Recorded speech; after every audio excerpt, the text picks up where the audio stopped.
That's a clown question, bro. So I'm gonna kick some dirt. He gets on base. Just a bit outside. I'm not the type of player that's going to be Johnny Hustle. If you don't want me to watch the ball, you can go get it out of the ocean.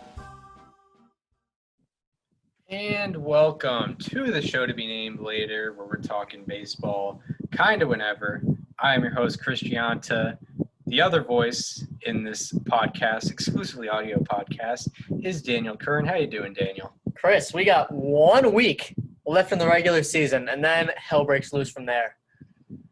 Yeah, we're down to the wire. You know, it feels like the season started yesterday. I felt like I was in Voorheesville watching Max Scherzer deliver the first pitch just a couple days ago. And now the regular season is coming to a close, and yeah, we have, like, especially in the National League, we have some really exciting playoff races still yet to be determined. Yeah, it's unfortunate because we lost our last episode of the show that was recorded but not put out. We talked about Steve Cohen buying the Mets. Yeah, there wasn't that much was about in the episode. Yeah, it was about Matt Chapman going down with an injury that hurts. But yeah, we got a lot to talk about today. I guess we should just get right into it. Yeah. So the biggest news of the past week, and definitely affects the playoff race for sure, with the Houston Astros. Justin Verlander, one of the best pitchers of this century, last year's Cy Young Award winner, Cy Young runner-up in 2018, Cy Young runner-up in 2016. He is out for the year and probably out for 2021 with Tommy John surgery. We knew about, this being a possibility in early August. There was forearm tightness. They said they were going to wait about 4 or 6 weeks and determine what he has to do, and that period of time has passed, and they've determined it's Tommy John surgery. So very unfortunate news for Verlander and for the Astros. Yeah, I mean, you said it right. This sucks. Like, this absolutely blows for the Astros. Regardless of what you think of them, I feel like you have to respect Justin Verlander. You know, obviously with the underlying, cheating accusations and that scandal of last year, it's hard to put a lot of that blame on Justin Verlander, because he's a pitcher, so it's not like, what was going on affects his performance individually. But also, like, he got there, in 2017, he got there with 1 month left in the season. Like, what was he supposed to do in September? Just be like, hey, this thing you guys have been doing all year that you've been destroying everyone else with, yeah, I just got here 5 seconds ago, and I'm going to put an end to that. Like, you can't expect him to do that. But, I mean, you got to respect, him as a pitcher for his entire career. Like, he's been, like you said, one of the best pitchers of this generation. He's right up there with Clayton Kershaw. I mean, just to go through his accolades, he won an MVP, a 2-time Cy Young winner, also won a Rookie of the Year, a pitching triple crown, an 8-time All-Star, an ERA title, an ALCS MVP, a Major League Player of the Year, and also a World Series champion, whether you like it or not. And I'm not going to lie, I'm kind of scared that we've seen the last of this guy. Like, that is a very real possibility. I don't want to believe it, but he's going to be 39 the next time he steps on a Major League mound, hopefully. Yeah, as weird as it is to say, especially after, a year following him winning the Cy Young. At age 36. At age 36, time's kind of ticking. It's like, Tom Brady won an MVP when he was 40, and it's kind of been somewhat downhill since. And Tom Brady didn't have an elbow surgery. Yeah. Justin Verlander's having an elbow surgery, and his contract ends after 2021 with the Astros. So it might be a swan song, maybe in Detroit, maybe somewhere else. And, like, I don't know, you wonder how he's going to recover from this. I mean, at the very least, he's already cemented his legacy as a first ballot Hall of Famer. He's 12 innings shy for his career of 3,000, so I really hope we can see his 3,000th inning pitched. Luckily, he got to 3,000 strikeouts last year. I mean, yeah, like, this sucks, man. This really hurts, and I really hope that Verlander comes back. But I have a take, Chris. This might mark the beginning of the end for the Houston Astros with their core, because you're losing George Springer next year. Michael Brantley's contract is up next year. and then you go into next year, presumably without those two, and you're not going to have Verlander. And I think McCullers is up soon, too. When is McCullers up? Hang on a second. But anyway, I mean, you're losing a lot of people in that core. Okay, so he's eligible after 2021. But then after 2021, you obviously don't have Verlander. You're probably losing him. You're also losing Carlos Correa, who goes to free agency. You're losing Lance McCullers, who goes to free agency. At that point, you have Zach Greinke. You're losing Zach Greinke, and you even then, like, obviously he's still been performing well this year, but how much does he have left in the tank? He's pushing 40 at this point almost. Mm-hmm. And then you have to consider free agents do not want to really associate with the Houston Astros for a while. I mean, I don't see any like major free agents trying to test the waters with the Astros for another few years because of the name association with them. Yeah. It's especially because most of those guys going to free agency got the ring with the Astros. Like, if you're McCullers, if you're Correa, if you're Springer, you're like, you know what? I got my ring. I'm set here. I'm going to go somewhere else where I can, be my own person and not have this lingering over my head in Houston. Yeah, it's pretty bad for them. I mean, they dug their own grave there, but that's a situation that they will have to face, and I guess that could be their punishment for the cheating scandal. Ultimately, that might be their biggest downfall there. And yeah, Justin Verlander being out, he was kind of the guy that was holding the rotation together after Garrett Cole left. Greinke is around the same age as Verlander, so who knows how long he'll be producing. Maybe they'll extend him for a couple years like they did Verlander, but who really knows at this point? Kind of a weird situation, but the Houston Astros success seems to be kind of dwindling. Yeah, and it's starting this year.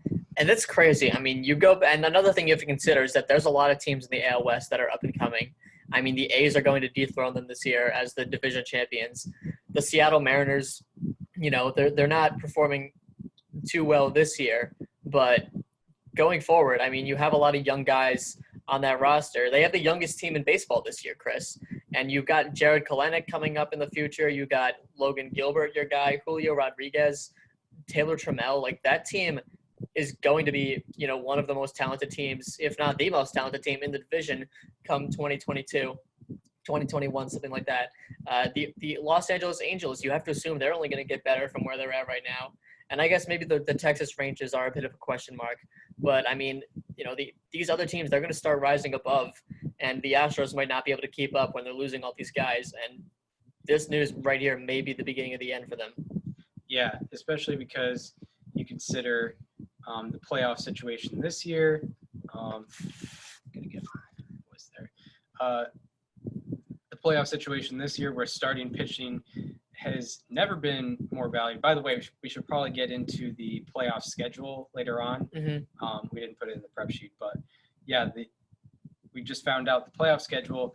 There's no days off until the World Series once the series start. Which does kind of make sense because it's not like they have to travel. Yeah, exactly. So there's no days off. So it's pretty much like you're probably going to see you kind of have to see the a 5-man rotation out of the gate, and you might have to, yeah.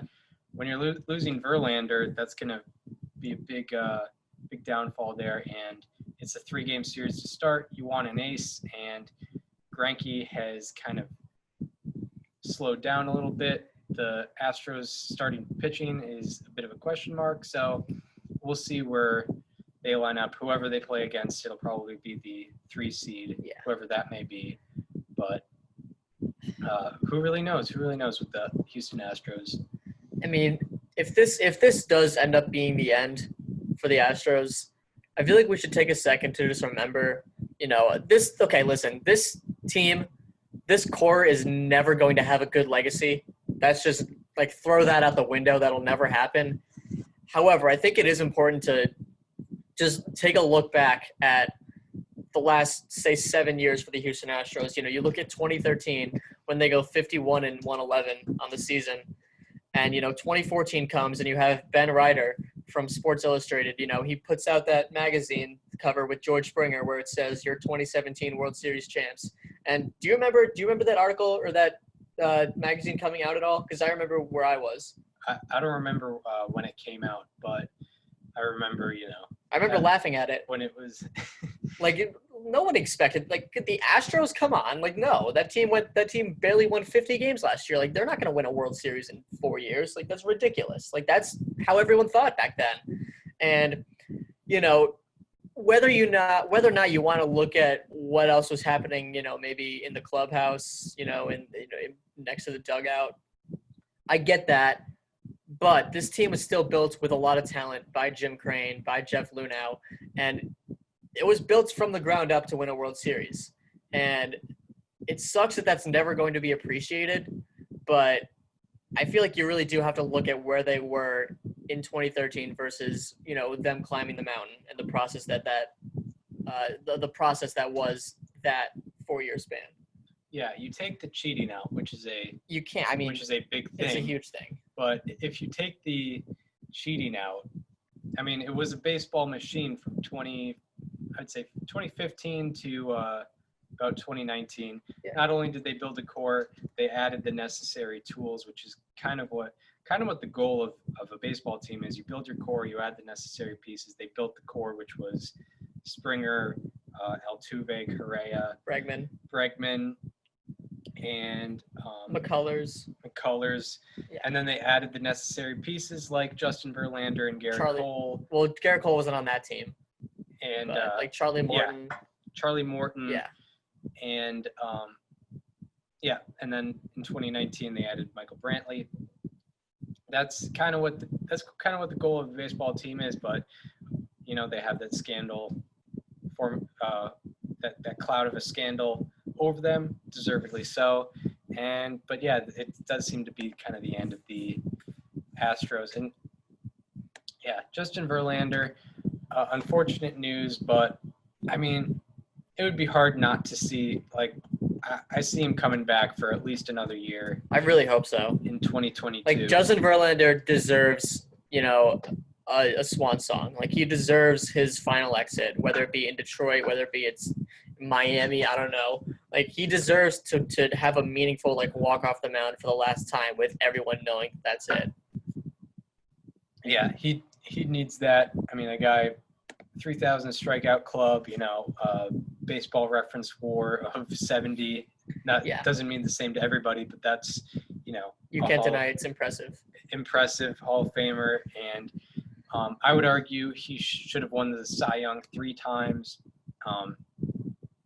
And I'm someone who believed Garrett Cole should have won last year, but I still think Verlander should have won it 3 times. Had 3 no-hitters too. Yep. World Series champion. I know they asked the hitting side was tainted a little bit, but Justin Verlander did everything he could. And by the way, games. When he was brought in, he had a 1.06 ERA in the regular season with the Astros in 2017.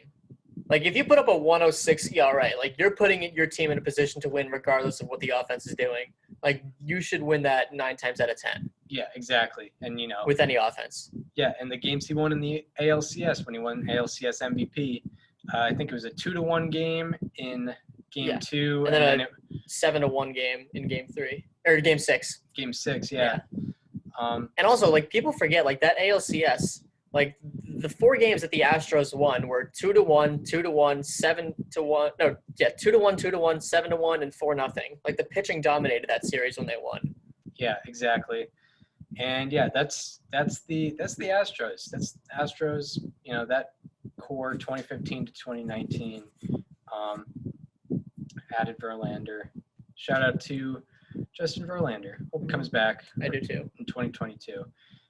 Now we have some, I guess, more races to talk about. I think this is heated up as of late.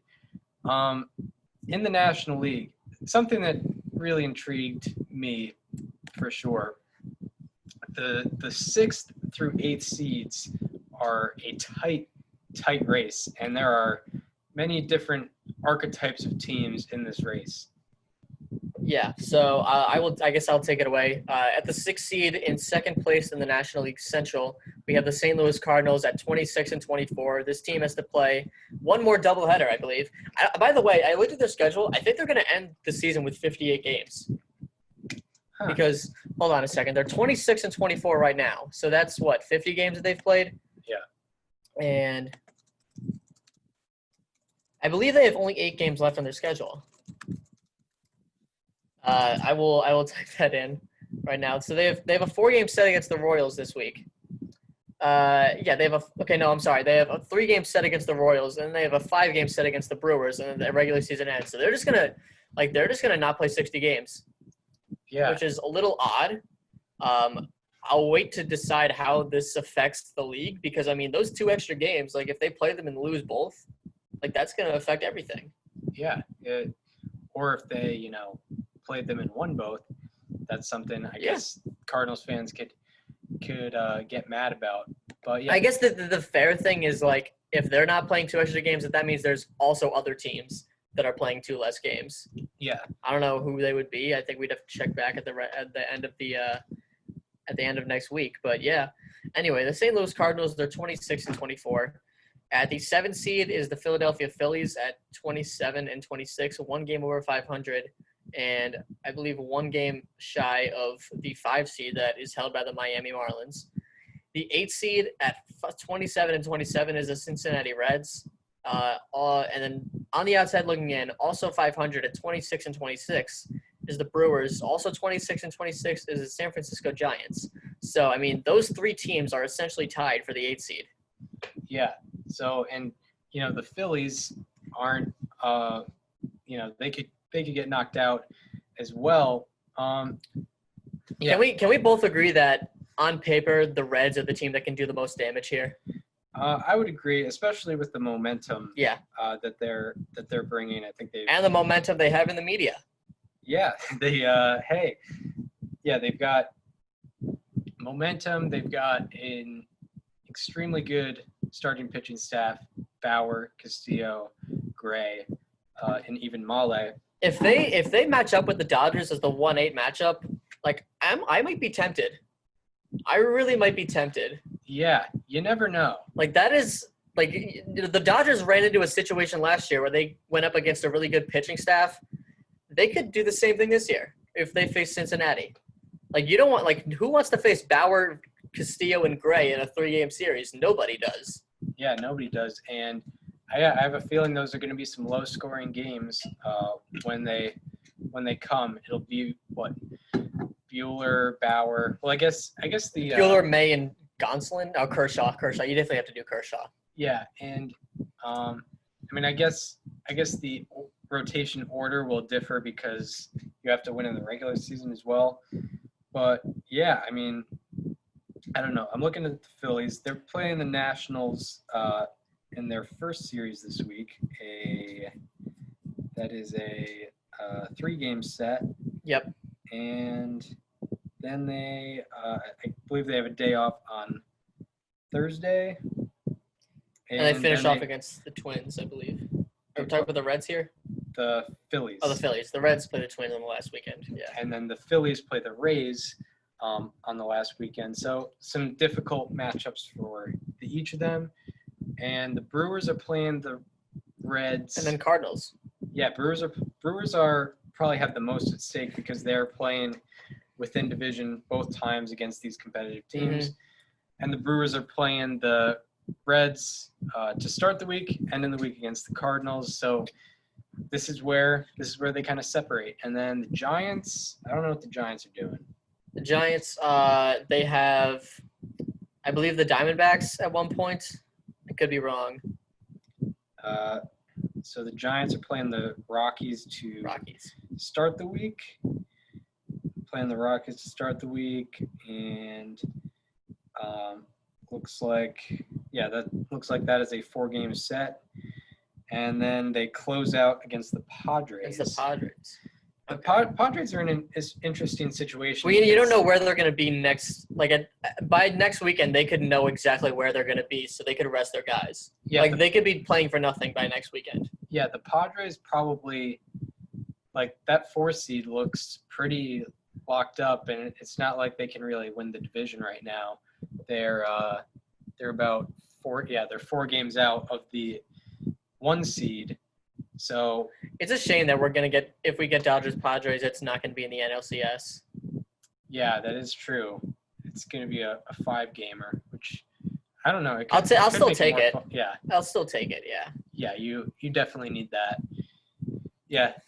Another thing, I know we're talking about NL playoffs, but I was looking at the AL playoffs, and if it were to end today, the Twins would play the Yankees again.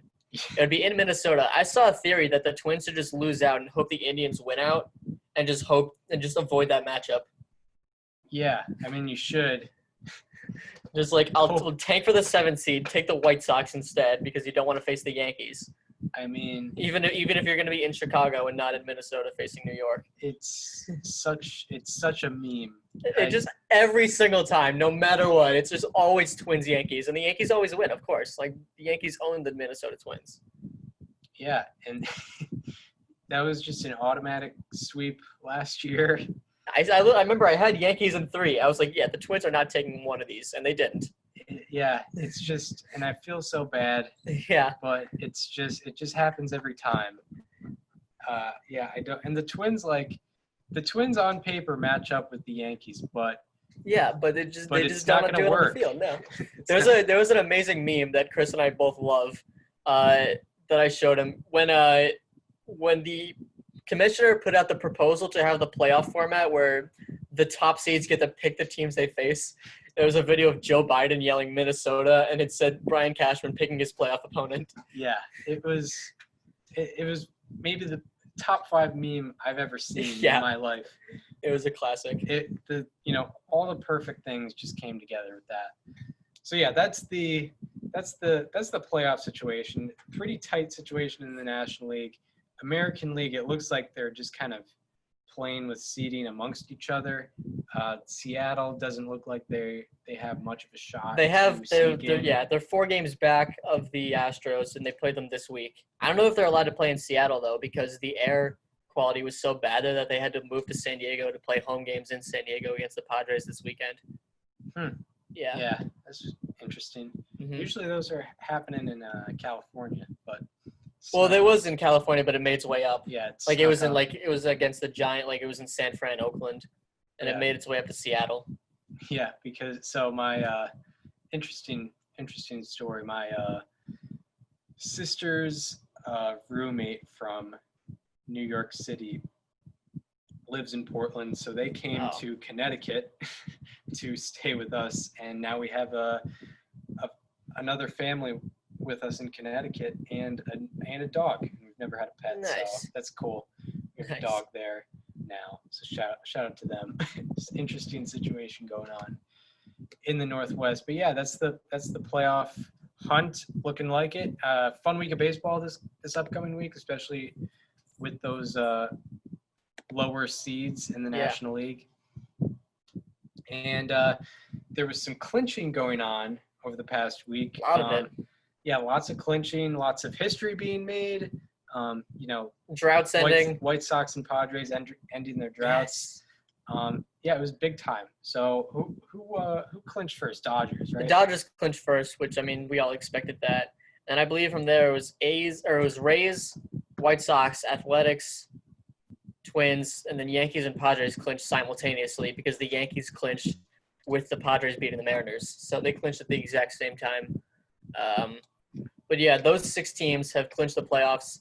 I'm going to be honest. The White Sox maybe eat my words this year. They have outperformed everything I expected from them. I said that this was going to be Rick Renteria's last year. I said that they were going to underperform under him, and they were going to seek out a new guy. And I was dead wrong. So Credit to the Chicago White Sox. They proved me wrong this year, which I'm very glad about because I was high on that team for a while, but I just wasn't sure if Rick Renteria was the right guy. And you know what? I've been proven wrong. Yeah, and in all honesty, just the way the American League Manager of the Year, or just the way the Manager of the Year works and how they vote on it, because of the difference in wins from last year, they might just give him the Manager. They really might. It's either him or Kevin Cash. Yeah, I mean, I would make the argument for Cash just because He's probably going to win the division. because I think Cash also is just better at managing than almost everyone. Yeah, he can outmanage baseball. anyone. So I think he deserves at least one of these awards. Yeah, I mean, I think for 5-star, I mean, like, Rick Renteria and Kevin Cash are definitely both going to be finalists for that award. Yeah. As for the other one, maybe Charlie Montoyo if the Blue Jays make it, which they should. Maybe Aaron Boone. Probably not Baldelli again. Maybe not Melvin again, but Maybe not. I don't know. I mean, they'll put Melvin in. whoever the last finalist is, they're not winning. It's going to be one of those two. Yeah. The definite National League Manager of the Year is going to be Jace Tingler. I have no doubt on my mind about that. And the Padres, they clinched their first postseason since 2006. Jake Peavy was on the team last time that happened. Remember him? Yeah, 2007. He's going to be on the Hall of Fame ballot in a couple of years. Isn't that weird? In Bond's 10th year, Jake Peavy is going to be on that ballot. Interesting. Probably not a case to be made, but very good pitcher in his prime. Yeah, World Series champion. That's right. 2-time World Series champion. He was with the Yes. 14 Giants. Yes. Back to back. But yeah, the Padres are back. It's first time in 14 years. Feels good. Like this is the feel-good story of baseball this year. Like Fernando Tatis Jr. has emerged as the superstar that we all knew he could be. Jay Cronenworth, the guy who was a pitcher, shortstop hybrid at Michigan, played 500 minor league games, came over in a trade, and he's cemented himself as probably the rookie of the year. I mean, what else? Will Myers and Eric Hosmer having bounce-back years. Dinelson Lamet, who had Tommy John, I'm pretty sure, like he came back and he threw 100 yesterday. Like he had a pitch at 100 yesterday late in the game. Mm-hmm. Was not expecting that from him at all Manny at the start of this Machado. year. Manny Machado, legitimate MVP. Like Manny Machado is legitimate an MVP candidate. No one's talking about it. Yeah. I think he's third in the league in WAR. Mm-hmm. Yeah, the Padres. Am I missing anyone? Trent Grisham came out this year, performed really well. Nelson Lamet. Yeah, Dinelson Lamet I mentioned. Clevenger coming over. He's done very well for them. He's day-to-day right now, I believe, but he should be good for the postseason. Yeah. By the way, our friend Zach Demko was in my room yesterday, and we were talking about the hilarity of a Padres Marlins playoff series possibly happening. It's probably going to happen. And like That'll be a quick 2-gamer. I mean, imagine. That would be so sad. Like it would be the Marlins to do that. Yeah. It would be the Marlins to just eliminate like the happiest story in all of baseball this year. But I mean, imagine telling someone in February this year, it's like, yeah, in a game one of a postseason series, you're gonna see Sandy Alcantara versus Dinelson Lamet. Yeah. Well, What teams did they get traded to? Yeah. You're gonna be like, wait, and then it's gonna be like, wait a minute, what series are they playing in? Oh, the first round. So the wild card game? No. No. No, actually no. Just the new round. Yeah. Yeah, it's do they even wild have a to think name? about. Do they even have a name for the first round? Is it just like the league Round of quarterfinals? 16, Sweet Round of- 16. yeah. I don't know. I don't think there's an official name for it. Yeah. I think it's just a wild card series. Yeah, I think it might be. And then I guess it's divisional round after that. Do you think you're gonna miss the wild card games this year? I mean, a 3-game series it's not the worst substitute in the world. No, it's definitely not. But like I am gonna miss. Pressure's Like on. I always love just like postseason starts 2-game 7s right now. Yeah, I mean, Like just because why not? Like I always love that. it's one of the most entertaining just single games in sports, I would say. Last year Nationals Brewers was amazing. 2018 Rockies Cubs in extra innings. Tony Walters. 2014 Royals A's. It's a classic. Usually at least one of them is an absolute nail biter. Yeah, the Orioles Blue Jays with Zach Britton not pitching. Yeah, and then you love to see like guys just coming out in the first inning. Yeah. Luis Severino comes out in the first inning, just wild. Yeah, it's an elimination game. Yeah, and I guess we'll miss that, but I'm it's a excited. strange season. The Manfred discussed keeping the expanded playoff. A lot of people are very skeptical of that. I want to wait to have an opinion on that. Like, I want to wait to see how I feel about it this year, and then I'll decide. Yeah, I'm cautiously optimistic this year. yeah. Like, maybe this could be fun. I think it will. Maybe that a lot of that has to do with the fact that my favorite team will not be in it, so I get to just enjoy it from like a mostly neutral standpoint. Like, I'm looking at all these first round series, and in most of them, I don't have a particular rooting interest.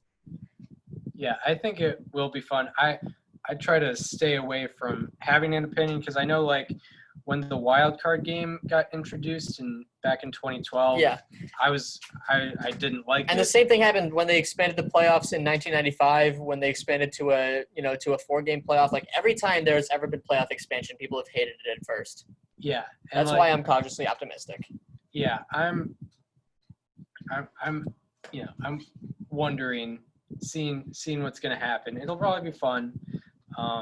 It's just my concern is having a 16-game playoff after a 162-game season seems a bit weird, but it could work. Yeah. So we could like this. I guess we should get into some of the other teams. We've talked about the Padres a lot. Let's get into the Tampa Bay Rays. They're, in all likelihood, and this could definitely change, but they are likely going to be the number 1 seed in the American League. They're 3.5 games up on the Yankees for the division, and they are half a game up on the White Sox. So, I mean, this is all subject to change, but as of now, they're the 1 seed. In a 3-game set, you're going to have, Glasnow, Morton, and Snell? Yeah. No, thank you. It is interesting. I mean, I expected them to be better this year. They're still very good. They were in our World Series. No, not the Rays. Oh. Morton, Glasnow. Oh, yeah, true. Well, Morton got hurt, and he's been much better after he got back from his injury. Glasnow was my Cy Young pick, and Snell has been pretty good. Yeah, Snell was better than last year. Snell, my guy to look for. He's been his expected statistics stayed the same from 2019 to 2018 to 2019. Yeah.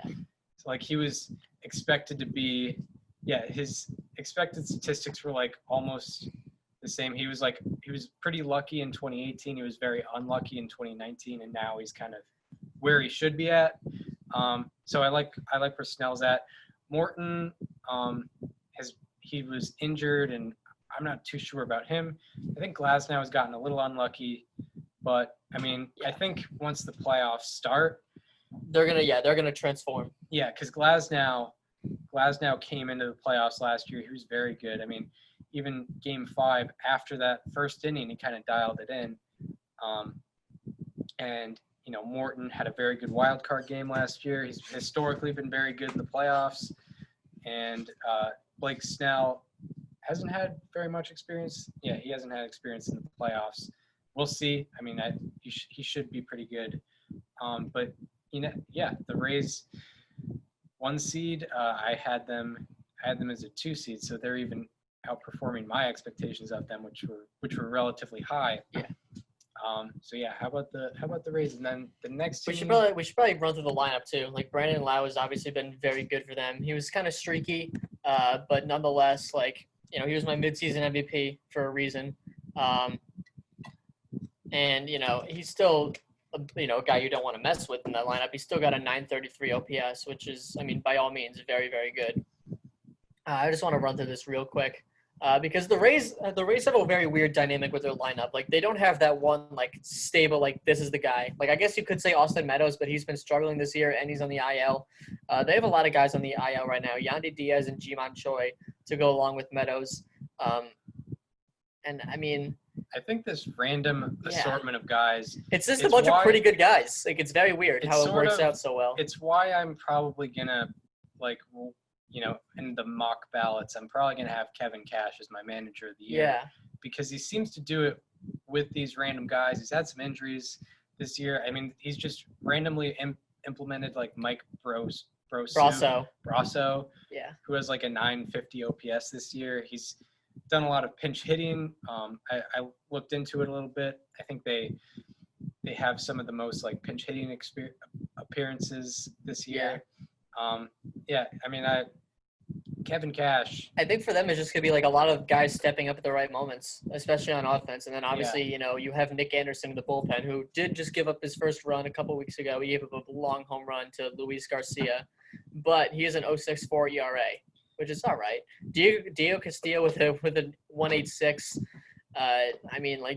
This bullpen is just so deep. Like, they're bringing out guys you've never heard of that have 20 appearances with a 1.29 ERA. Yeah, they lost Chaz Rowe and Oliver Drake, and they still have one of the best bullpens in base. And they lost Emilio Pagan from last year. Yep. You even had Nick Anderson go on the IL for a little bit. Yeah. And you lost, exactly. Jose Alvarado kind of became a shell of himself from where he was a couple of years ago. He's on the injured list too. They lost Jalen Beeks. They lost Trevor Richards. They've lost so many guys this year. Yeah. They lost Andrew Kittredge.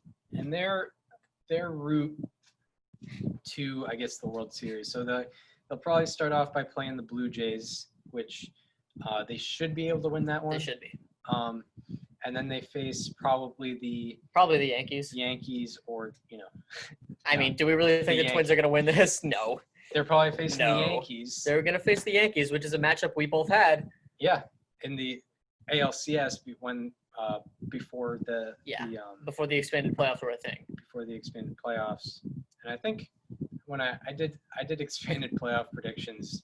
We had the Diamondbacks going far. I had the Diamondbacks as a 6th seed in the NLCS. And you know what? That did not work. They are eliminated from postseason contention. I still don't regret the pick. They should have been better. Bumgarner should have been better, and Luke Weaver should have been better, and they should have rammed it through everybody in those rounds. But I think we should just run through quickly. I guess we talked about the White Sox already. I mean, Tim Anderson and Jose Abreu are legitimate MVP candidates. Luis Roberts, he's struggled lately, but he's going to be a finalist for Rookie of the Year. Eloy has a 900 plus OPS.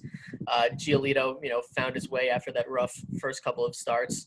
Dylan Cease just continues to confuse the hell out of us. Cease, if you don't know what we're talking about, maybe the most impressive season of 2020. Literally. Like, if you're an advanced statistic person, you know what we mean.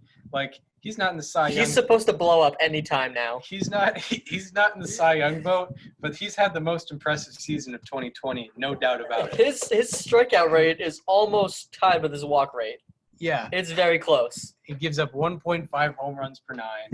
I think even the savant stuff, he doesn't get soft contact either. He leads the league in walks, but he has a 3.52 ERA. Yeah. What? That doesn't make any sense. I mean, I don't know how much you want to trust him in a start. I mean, would you put Dane Dunning on the mound over Dylan Cease in the postseason? I mean, the White Sox are like a rookie. I've noticed the White Sox are, like, despite him not giving up runs, they've lost trust in him. They took him out in the 4th inning. Well, he had 7 walks. Yeah, they took him out in the 4th inning yesterday.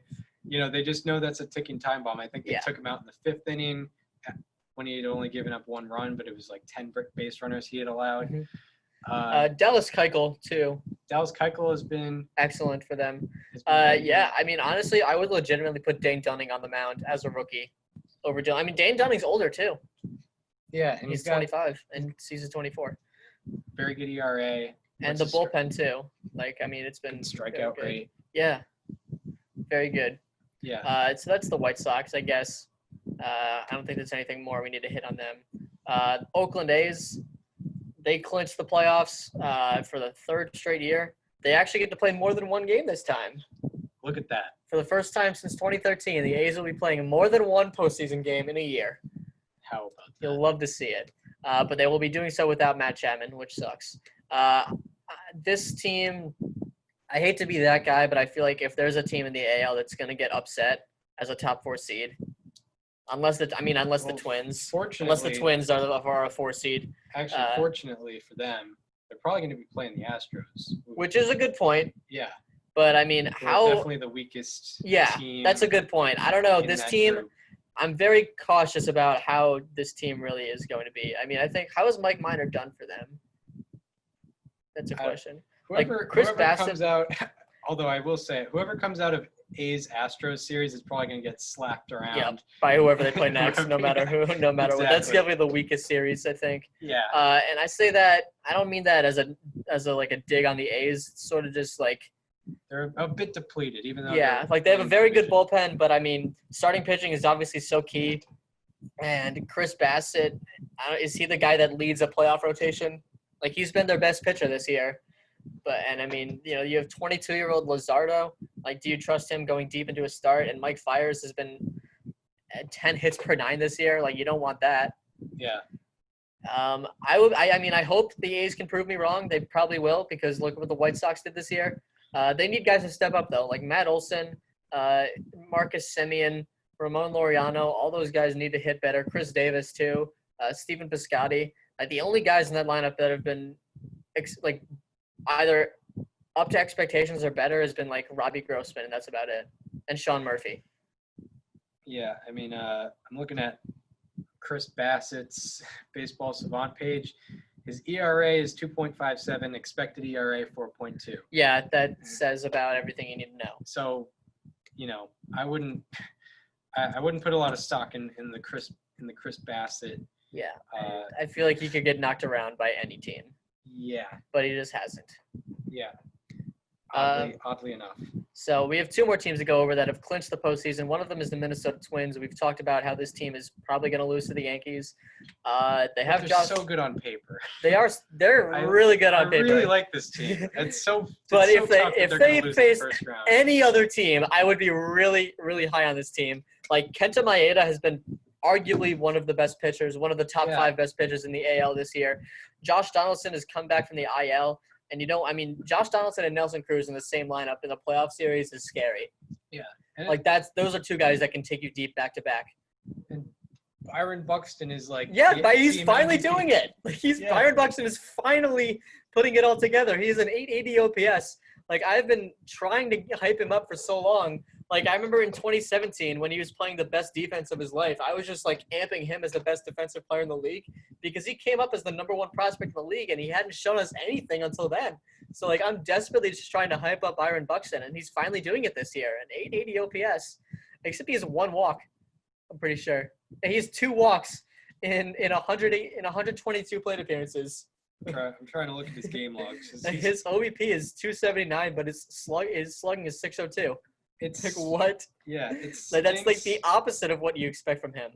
It stinks so hard that they're gonna lose in the first round. It does. In 2 games. Yeah. So Byron Buxton in his last 11 games, 7 home runs. Yeah. A 1306 OPS. You can't stop hitting home runs. He's hitting 342. 359 on base percentage, funnily enough. Yeah. I mean, you have Kenta Maeda and Jose Barrios and Randy Dobnak pitching in that rotation. How about this? In his last 11 games, 1306 OPS, 250 BABIP. He's getting unlucky. He's getting ZT. If some of those balls could, bounce a couple different ways, we might be looking at something with Byron Buxton. Yeah. That sucks. I mean, it's good, but it sucks that this team's going to lose in the first round if they play the Yankees. Jose Barrios is coming out hot. He outdueled Darvish last night. Yeah. Oh, it's going to be so bad when they lose to the Yankees. It's a shame that this team is probably – I mean, how far are they from the White Sox? They're 2 games out. 2 games out. That might be. And I looked at. They're 3 games ahead of the Indians. They're 5-5 against the White Sox, so I don't know how. And they play the White Sox this week, though. Do they not? Or no, the Indians do. Never mind. They've played their 10 games. They've played their team. Okay. White Sox. Well, it's a shame. I mean, the Twins, they're such a good team, but they're not going to beat the Yankees. So maybe in 2021. Maybe they'll just get lucky. Yeah. And face the Yankees in the ALCS. Yeah. Maybe they'll get a couple good series. Yeah, they're a very. How can you not like the Twins? Barrios, Maeda, they always match up with the Yankees. Rich Hill in the rotation, and then of course you got Cruz, Donaldson, Buxton, Max Kepler, Eddie Rosario, all those in the lineup, and they're gonna lose in 2 games to the New York Yankees. And it's not even gonna be close. It's gonna be like 10-4 and then 11-2. Yeah, Jose Barrios is going to come in. Even if it's going to be in Minnesota, too. If it ends today, it's in Minnesota. Barrios is going to come in with a September ERA of 1, and then he's just gonna blow up at target it field. Sucks. It's It awful. sucks. I hate this. So the last team we have to go over is the Los Angeles Dodgers. You already know what to expect from this team. I know that again. It just sucks that Dave Roberts is gonna outmanage. Is just gonna be outmanaged. He's gonna bring in Joe Kelly for a 4th straight inning when it's extra innings in Game 3 against the Reds. Like, it sucks. Yeah, you've got Mookie Betts, who's probably gonna be top 5 in the MVP voting. You've got Corey Seager, who's like been one of the best players in the league, yet still unlucky. Tony Gonsolin has been super underrated. Yeah, you got Justin Turner. Is he in his killing rookie it year? too. Yeah. You know, Tony Gonsolin, like, legitimate Rookie of the Year candidate. a somewhat likable team, but it's gonna sting. It's just gonna suck. Like, they're gonna lose in Game 3 because Dave Roberts is gonna make some mistake. Yeah, when Clayton Kershaw, gives up a home run to Eugenio Suarez to tie the game, it's gonna. The terrible. lineup card's gonna come out. It's gonna have Will Smith hitting 3rd. Yeah, Like, what?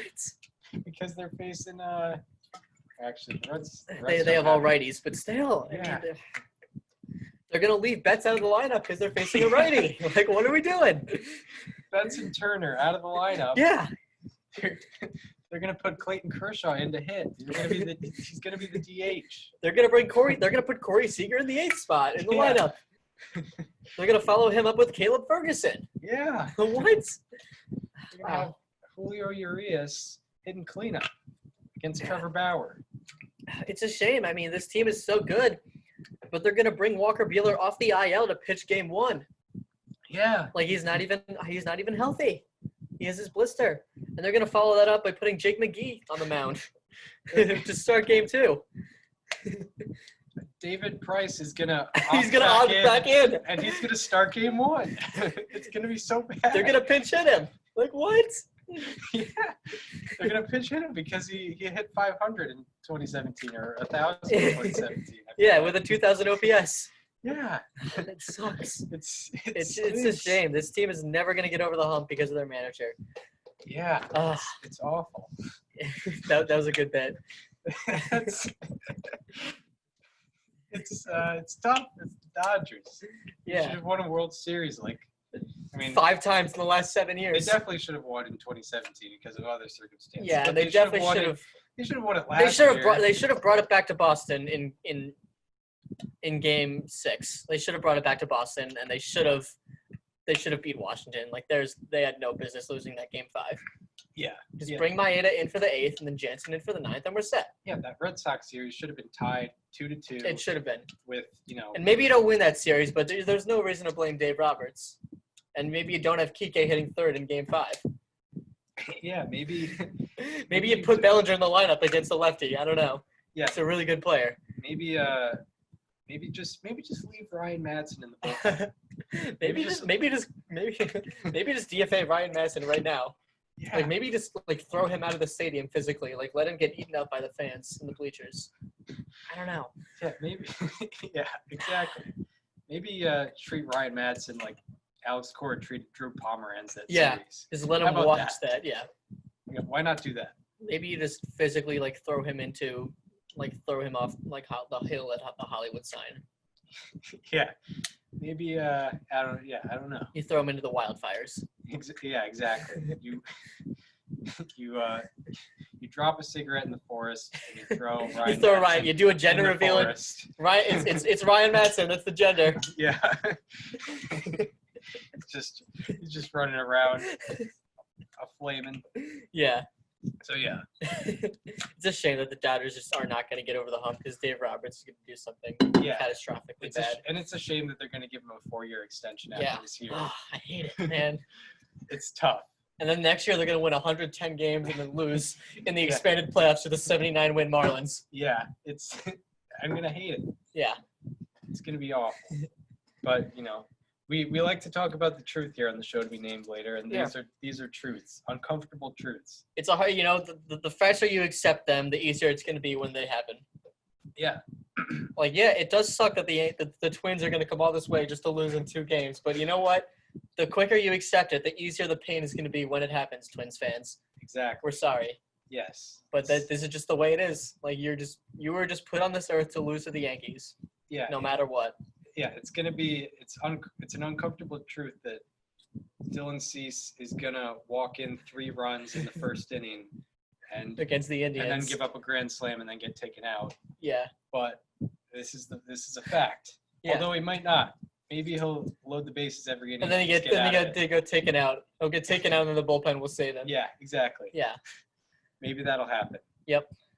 So I guess that translates into one of our favorite segments of the show, where we are highlighting a player who's been doing very well over the past week or so, couple weeks, maybe the whole season. Yeah. It is our Tuesday, September 22nd, 2020 edition of. How about that? So, do we each have one? I have one of each, yes. Okay, so you go ahead and start. Okay, so since August 16th, Chris, I'm going to name you 6 of the 7 top pitchers in ERA, and I want you to guess who the one blank is. Okay. So number 1 is Corbin Burns. He was your How About That last week. That didn't make it. Did that show get published, or was that?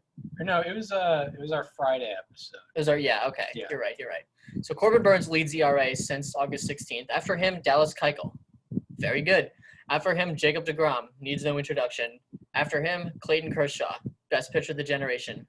Tied with Clayton Kershaw is my player. And then after him, Shane Bieber and Trevor Bauer. Do you want to guess who this blank person is? I feel like it would be too high profile with Kyle Hendricks. It is not Kyle Hendricks. Do you want me to give it to you? It's an AL guy. AL guy. Is he on a contending team? Yes. Yeah, I don't know.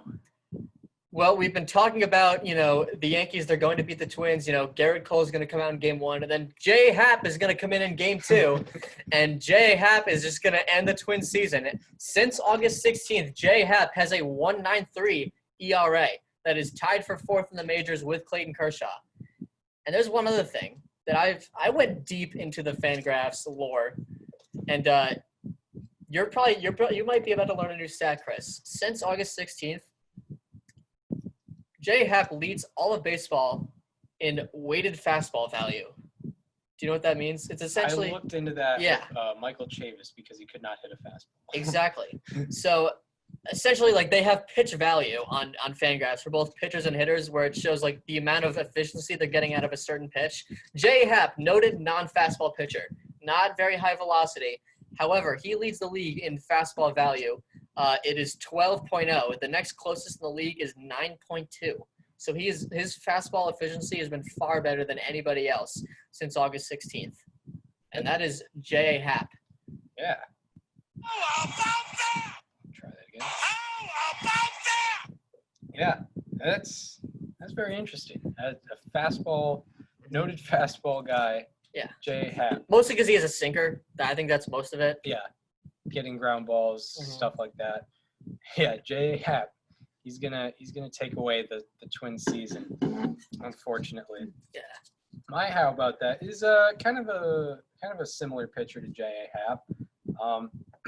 And he's definitely higher profile, but he's had a fantastic September. Once I can get the notes up. Recent prep. Okay.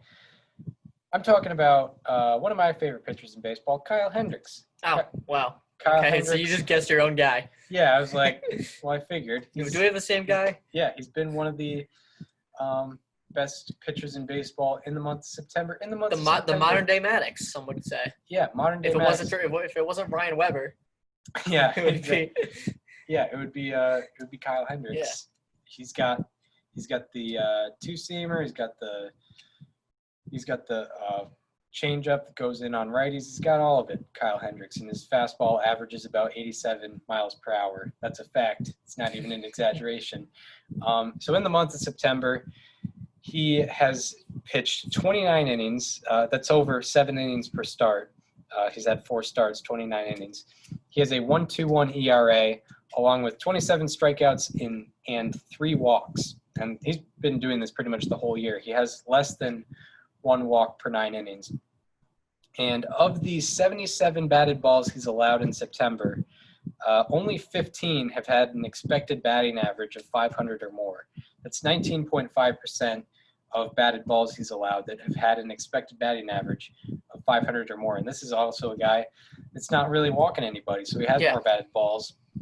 So he's probably getting, for the amount of hits he's allowing, still getting a little unlucky too, even with a 1.21 ERA.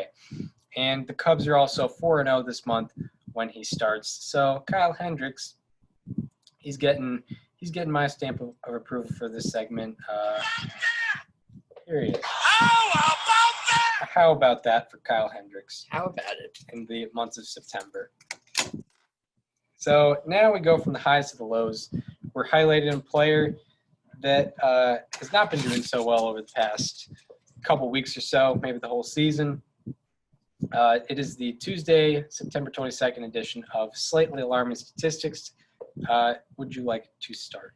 Yes, so my slightly alarming is the guy who's probably had the biggest drop-off in production between this year and last year. And it is Eduardo Escobar. The Diamondbacks have been struggling. They were very disappointing, and this is a lot of the reason why. Do you want to guess how many points his slugging percentage is down from last year? 220. It's 200 points. 200. It went from 511 to 311. Wow. That's horrendous. And his OPS is down 262 points. So that is miserable.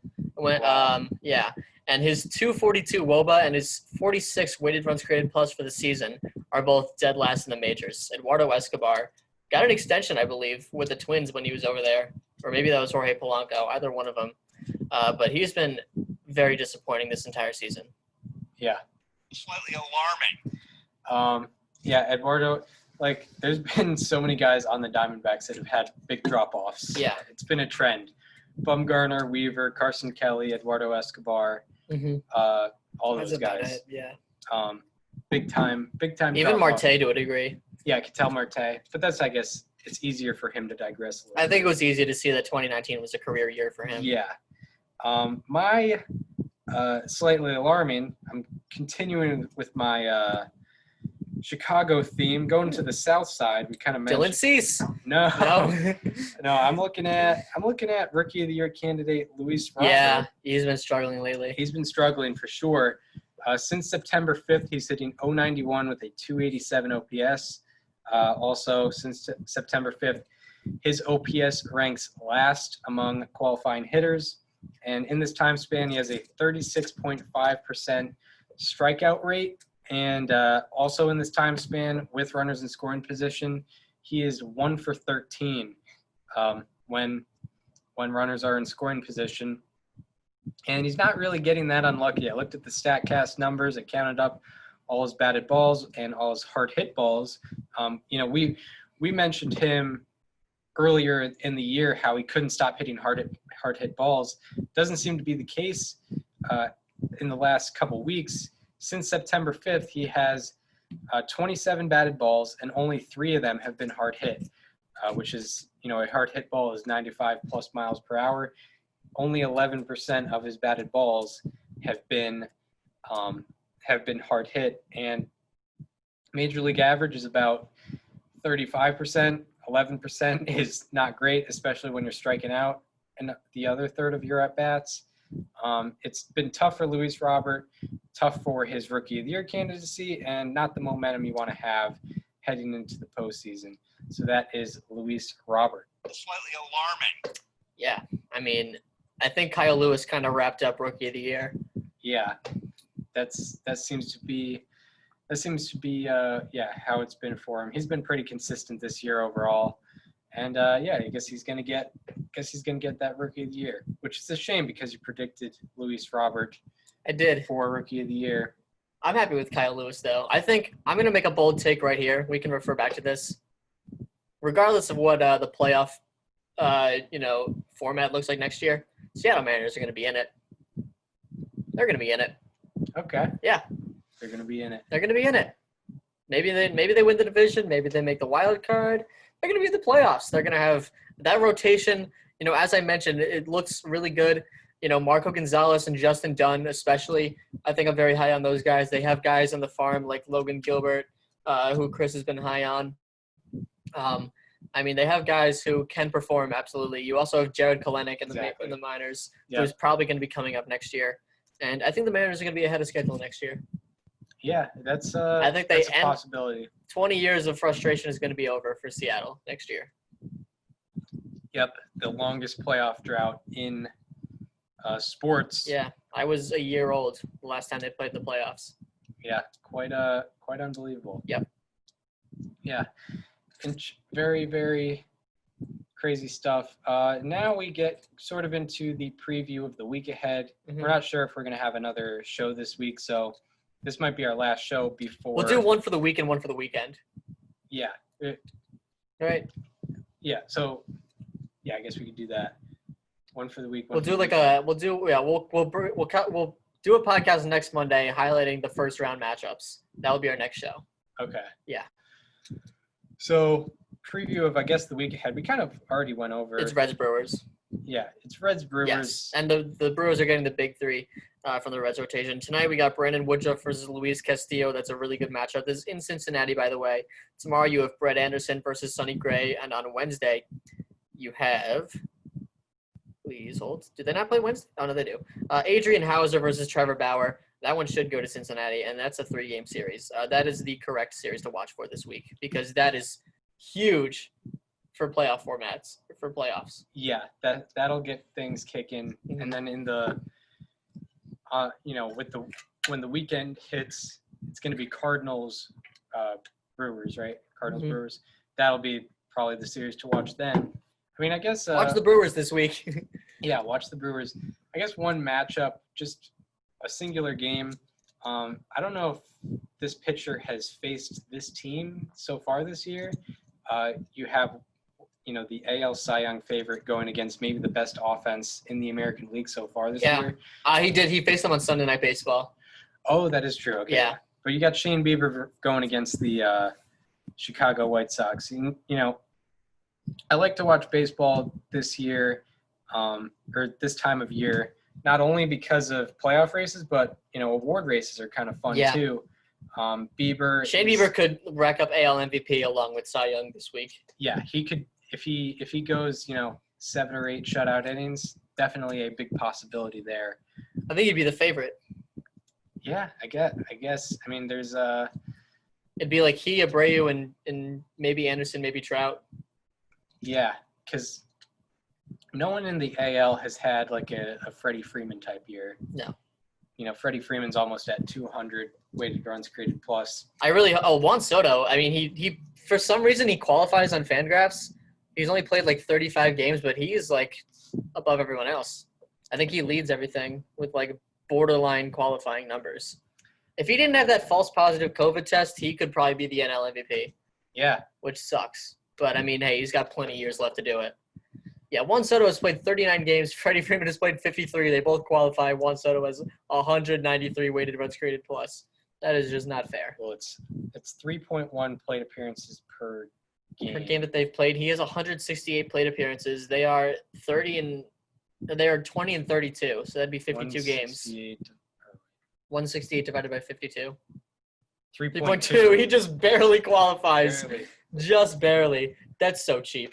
That's stupid. But hey, I mean, Juan Soto. I mean, he could get. I mean, he's got an 18.5% walk rate. It's impressive. 331 ISO. 366 BABIP. 91.8 exit velo. Yeah, I mean, Juan Soto. He could have the cheapest MVP finalist possible ever. Yeah, plays possibly 45 games and gets there like just barely the minimum. Yeah. So there we have it. That's our that's where we stand with the league. Our Tuesday episode of the show to be named later, and we hope you enjoyed this episode. Don't really have to watch it on YouTube. There's no video today. If you want to follow us on social media, follow me on Twitter at Chris_Gianta. Follow Daniel on Twitter and Instagram at Daniel_Curran. And follow the show Instagram. It is at STBNL Podcast. We hope you enjoyed the September 22nd, 2020 edition of the show to be named later. And we hope to be seeing you after the regular season is over. Yeah. See you then.